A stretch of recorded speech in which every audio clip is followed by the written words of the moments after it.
And Garland chooses to end the poem after the pilot has chosen to turn back, to return, to choose life, choose his family, he chooses his life, he decides to turn back. He is shunned by his family because in this patriotic and jingoistic kind of belief system, all that is left for him is shame and dishonour. And his family grows silent around him. He chose life, but it led to shame and dishonour. And therefore, after being marginalised by his family, the narrator realises that the pilot has suffered psychological, if not a physical death. So the poem does end with death. It's not a physical death, but there is a psychological death because he is treated as if he is already dead.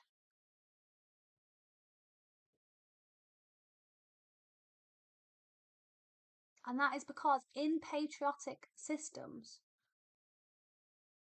you die for your country or you live in shame and dishonour. And here Garland uses this image of death to highlight the way that oppression, isolation, and callousness can lead to an emotional and mental death. Here we understand that just like how war can lead to death, isolating people and being callous to them, shaming them and saying they are dishonest, that can also lead to a type of death. It is as if the pilot saving himself was futile. Death, in a way, was inevitable and inescapable. I suppose the only thing is that he didn't kill other people as well. He died a death that was emotionally and psychologically painful, but he didn't actually kill anybody else. Garland implies that although physical conflict was avoided, familial conflict proved fatal for the pilot. And therefore it does suggest something about conflict itself.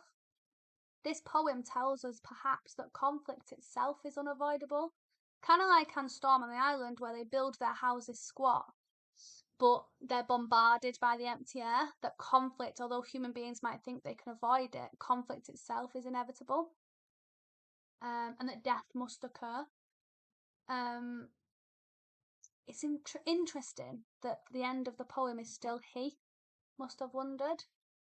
The idea that he's so dehumanized he doesn't even get to voice his own story and emotions, can really see that complete loss of identity in this poem. It's really interesting actually because checking out my history is the empowerment and gaining of identity, whereas this poem Kamikaze is a complete loss of identity. I've mentioned a lot of other poems with this one because it is a beautiful comparison to so many other poems.